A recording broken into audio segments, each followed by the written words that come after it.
Well, good morning or afternoon or evening or whenever you happen to be watching this, but we're here. Happy Father's Day to all of the fathers out there, and of course, all of the physical and spiritual fathers. Fatherhood, something that's incredibly important. So, happy Father's Day to all the dads out there. We're going to get into our sermon for today. The question we're asking today is, what do you want? It's a huge question, and I believe it's a question that deep down all of us are asking in one way or another.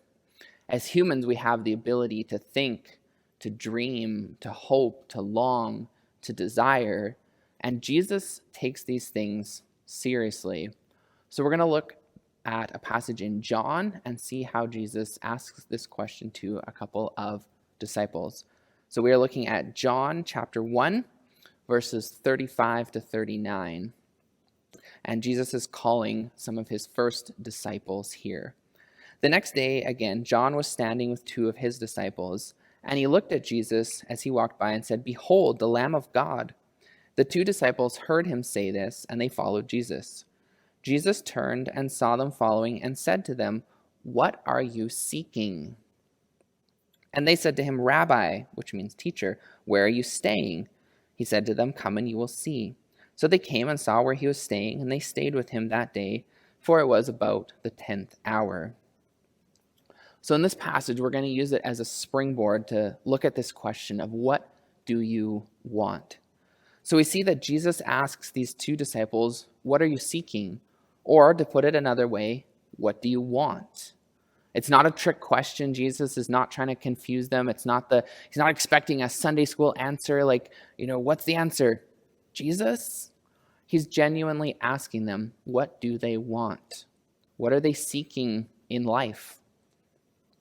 And the basis of our lives actually is what we desire. Our desires drive us. They push us forward. But just to back up for a second, what are we talking about when we say desire? What are we talking about when we say, what do you want? So in basic terms, what is desire? Now, in religious circles, if you've grown up as a Christian, if you've grown up in a religious background, sometimes we are taught that desire is wrong. And maybe, sometimes we associate desire with sexual desire, and maybe that's the first thing that popped into your mind when I said desire. But that's not actually what we're talking about here. We're not just talking about sexual desire.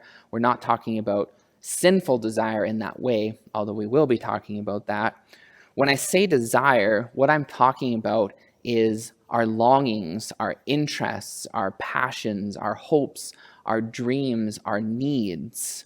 Our desire is what drives us forward to do things. And we're going to explain and get there, so stick with me as we talk about this. We're defining desire as the core drive or longing that pushes us to pursue things, to imagine, to hope, to long, to dream. That's what we're talking about when I say desire. So as I said, in religious circles, sometimes we're taught that desire is bad. Desire can lead to sin, so just avoid desire, and then you won't be tempted, you won't get into sin, you won't have problems, just avoid desire. But what if we flipped it around? What if desire at the core is actually good? So think about a common scenario with me for a second. For example, the desire for love and intimacy can be fulfilled in a healthy marriage, for instance. Or a desire for love and intimacy can be pursued in a series of promiscuous relationships or unhealthy relationships. At the core, it's the same desire, that desire for love and intimacy. That desire is something built into us by God, and at its root, that desire is good. Love and intimacy are good things. These are things created by God. These are actually things we need. So we can't say that the desire for love and intimacy is bad. So if desires at the core are good, how do we think about desire? How do we deal with desire and our desires that we feel? So in contemporary culture and our society that we live in, we usually have two different ways of dealing with desire. Now, in religious circles, if you've grown up in a religious background, sometimes the option in the religious circles is we have desires, but they could be bad, so kill it. Kill desire. And this can lead to a couple of different scenarios. Now, the Bible certainly does talk about the dangers of the flesh or our human nature and the importance of avoiding sinful desires, and that Galatians 5:16, for example, is one of those verses.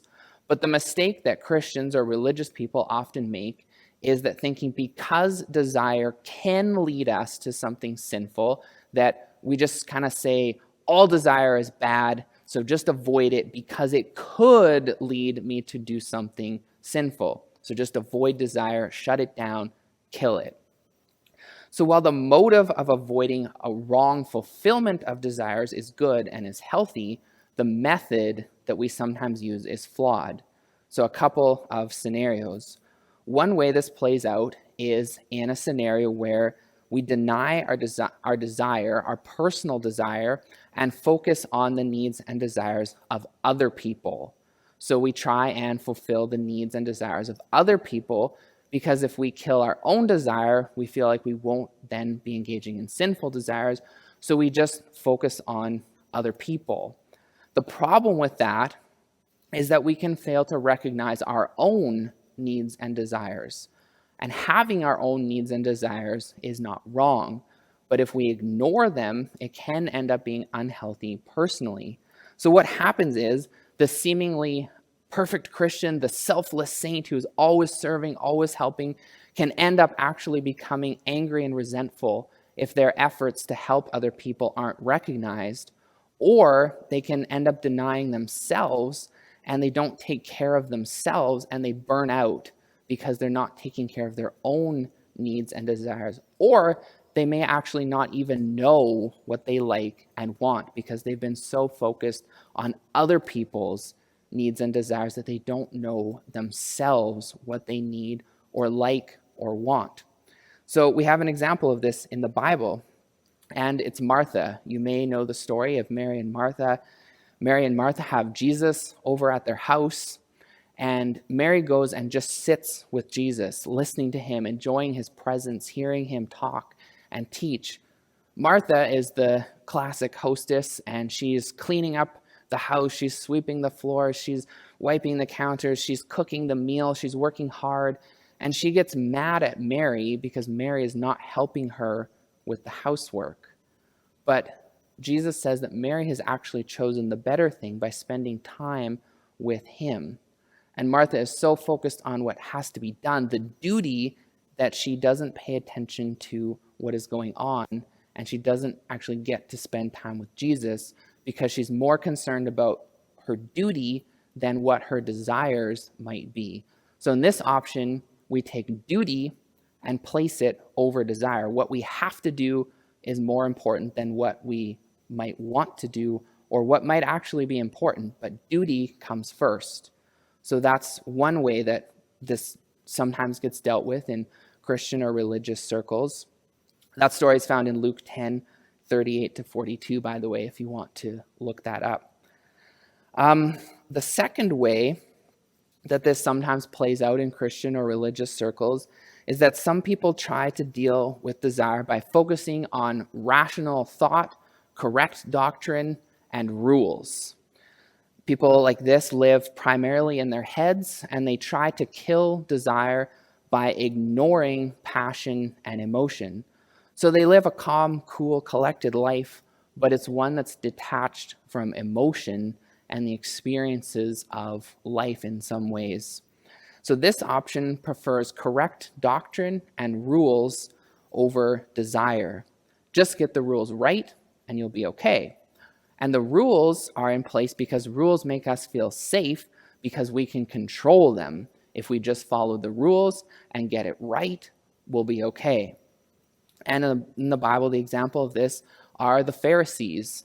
They had the rules, they had the doctrine, they had the teachings, and they followed them all, and they just stuck to the rules. But Jesus actually had a lot of negative things to say about the Pharisees because so many of their rules were man-made, they actually missed the whole point of Jesus. They were so focused on their correct doctrine, their boundaries, their rules, a lot of which were man-made, that they actually didn't want Jesus because he messed up their system.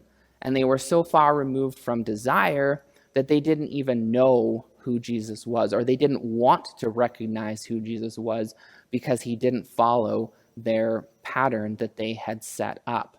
So that's another option that sometimes gets how we deal with desire in Christian or religious circles. And we'll get to the positives, don't worry. But the second option to deal with desires is the non-religious option, or the cultural option, which is fulfill it. And that's what we see a lot of in our society today. And basically, in this way of dealing with desire, instead of killing it or denying it, you just pursue it wholeheartedly. If you feel something, you pursue it. If you want something, you go get it. If you have a desire, you fulfill it or attempt to fulfill it. You do whatever you want, live life, just do it. That's kind of the cultural option. And this leads to things like consumerism, promiscuous relationships, addictions, just, pursuing whatever you want, no particular direction in life, just doing whatever appears at the moment that you want, just do it. So in this option, rather than denying desire, desire itself becomes a type of personal God. It rules your life, and you just pursue anything that comes along.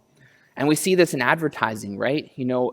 Advertising is not usually trying to sell a particular product. Like, of course, they want you to buy the product, but they're selling a lifestyle rather than a product. So you see this in car ads, for instance, all the time. You see the person with the perfect hair, the cool tunes going on in the car. They're driving down the road, and they're on this, endless adventure. Things are perfect. They're in the city. They're enjoying life. Their hair is perfect. They're free. They're enjoying life, obviously.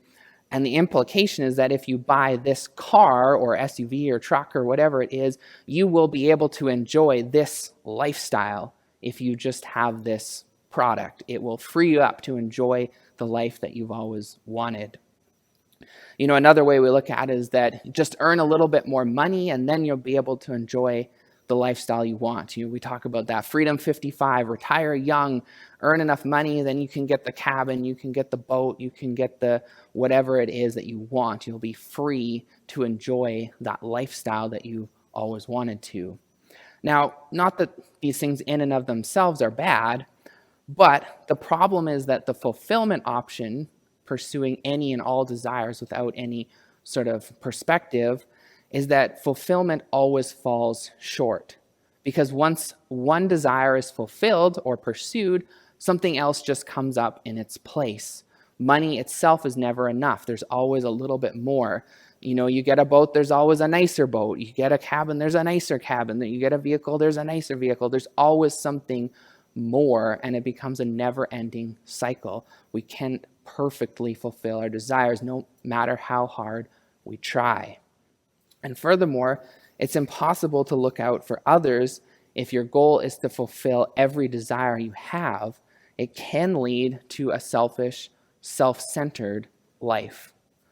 So that is the two main ways we typically deal with desire in our modern society. The religious option, kill it or deny it, and the cultural option, fulfill it, pursue it. So what's the heart of the matter? What's a healthy way of dealing with desire? So first, we need to realize that the things we spend a lot of time pursuing or avoiding end up defining us. Jesus says this in the Bible, where your treasure is, there your heart will be also. Secondly, we recognize that humans have longing, desires built into their souls by God. This desire actually comes from God. He created us with the capacity to desire. And these desires are things we can say, desires to be wanted, to be loved, to be respected. We have these desires, and they're given to us by God. When we don't feel that our desires are being met, our tendency is to turn to things that we think will fulfill those desires. And these things can bring some level of fulfillment. Healthy relationships are good. Enjoying some stuff that we've earned, it's not bad. And these things bring some level of fulfillment, but they will never perfectly fulfill us. The reality is that God created us, and he created us with desire, and ultimately our desire can be fulfilled only perfectly in God. That's the only way our desires can be perfectly fulfilled, because God created us, and he created desire to lead us to him, because it can't be fully fulfilled any other way. So if desire is created by God, which we would say it is, God created us with these desires, how then do we deal with desire? What's a healthy way of dealing with desires, the things that we feel, that we want, that we pursue? So we've got 5 steps here, and we're going to look at these things, how to deal with desire. So here's your practical portion. If you want to write something down, this is the part to write down. So first of all, admit that you have desires, especially if you've grown up in a religious home, in a religious background. Sometimes, often in the past, the tendency has been duty over desire. So you might not even feel like it's okay to admit that you have desires. It might feel wrong, but it's actually healthy to admit that you do have desires. And desires in and of themselves are not bad. Yes, we can pursue desires that lead us down a path that is sinful or dangerous or wrong, but those desires can also lead us down a path of following Jesus, of pursuing healthy things and good things. So it's not that the desire in and of itself is wrong. How we deal with the desire and the actions that we take determines where that desire leads us. So in and of itself, desire isn't bad. So admit that you have desires. We all do. To be human is to have desire and to have desires. So admit it. We've got desires. Everyone has them. Secondly, now that you have admitted that you have desires, reflect on your specific desires and name them. As you start thinking about this, what do you desire? These can be things, I want to go on a vacation. Okay, what does that mean? Start thinking about that. Why do you want to go on a vacation? Well, I'm tired.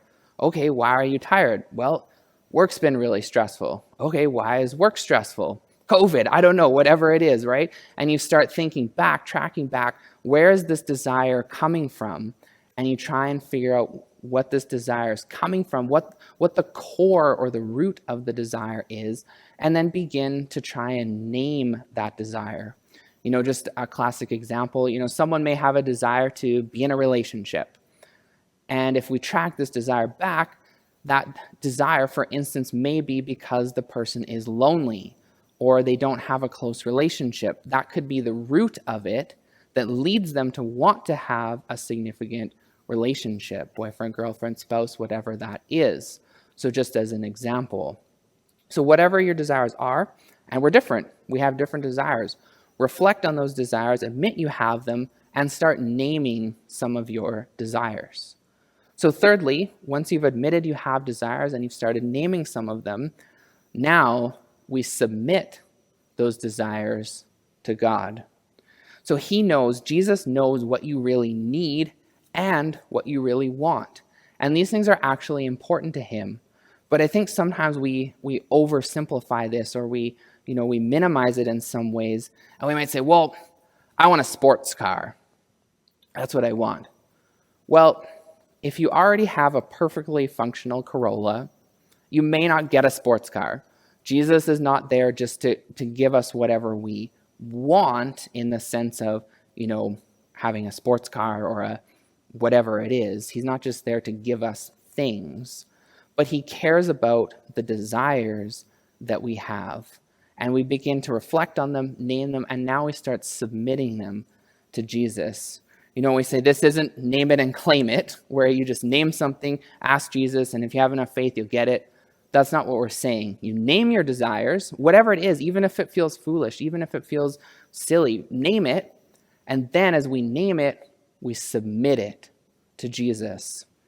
So for example, we have a desire to take care of our bodies. It's normal and natural to protect ourselves and to care for ourselves, we have to eat, right? If we don't eat, eventually we're going to die. So we have to eat. We have a desire to take care of our bodies and to feed ourselves. But we can easily misuse that desire in that we can eat food that is unhealthy, or we could eat too much food, or we could spend too much money dining out instead of eating at home when that's cheaper and we can't afford dining out. Whatever it is, we can misuse that desire, but that doesn't mean the desire is wrong.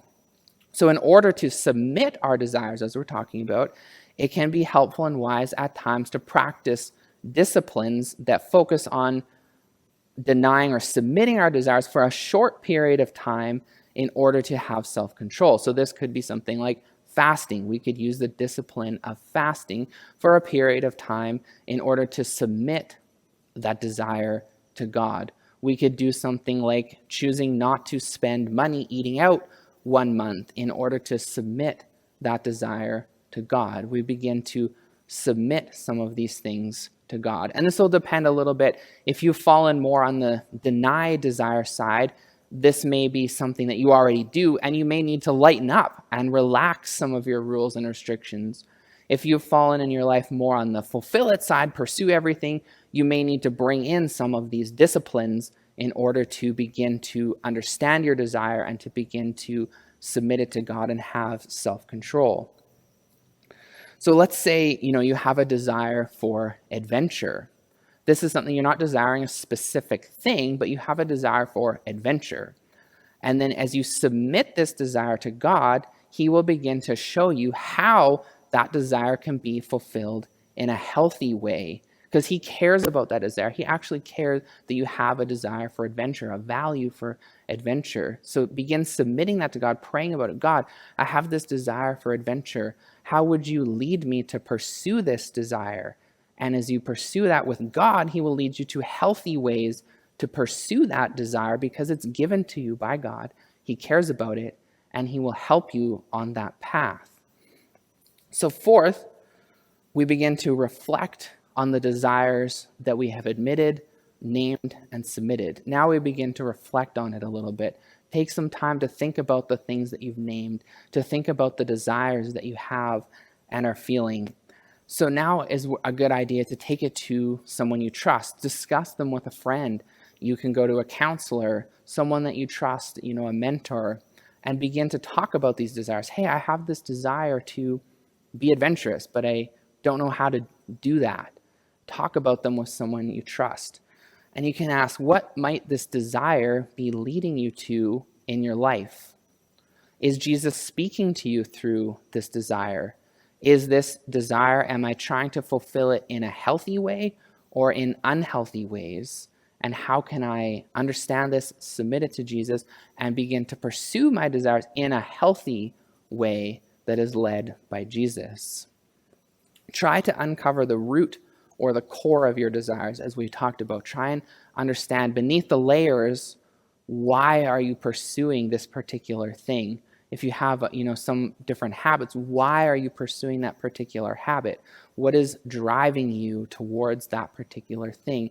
And try and uncover the root or the core of the desire. And fifth and finally, allow Jesus to fulfill and transform your desire. Because as we follow Jesus and listen to him, our desires naturally become aligned with his. As we get closer and closer to Jesus, the things that we desire will naturally become aligned with the things that Jesus has designed for us, because he designed us and created us. And as we follow him, we come into alignment with Jesus. It becomes a natural process. Romans 12:2 says, "Do not be conformed to this world, but be transformed by the renewal of your mind, that by testing you may discern what is the will of God, what is good and acceptable and perfect." So for example, going back to your desire for adventure, Jesus may help you fulfill that desire for adventure by going on a missions trip. This could be something that is extremely positive. It's extremely healthy. Your desire for adventure is fulfilled. You get to travel. You get to go to a foreign country, but you go to that foreign country to help people and to serve, maybe to share the gospel, help, with a project wherever that is. So this desire can be used by Jesus for something that's incredibly good and healthy, and it's also something you wanted to do. So it's a win-win. You get to do what you wanted, you fulfill the desire that Jesus placed in you, and you get to serve Jesus and serve his kingdom in a way that is healthy and beneficial for yourself and for people. But if you never pursued that desire for adventure, you might never take that step of going on that missions trip. So Jesus cares about your desires. They're important, and it's important to discover them. So just as we wrap up, thinking back, have you been taught that having desire is wrong? That sometimes happens in religious circles. On the other hand, have you been taught that pursuing anything and everything you want is the method to do it? We can fall in either of these extremes, but consider what path you have followed and how you have dealt with desire personally to this point in your life. So if you have followed the religious path and you've denied desire, it's okay to say having desires is not wrong. Desires are created by God. On the other hand, self-control and discipline is something that is important. Being impulsive and trying to fulfill any and every desire can also be an unhealthy response to desire.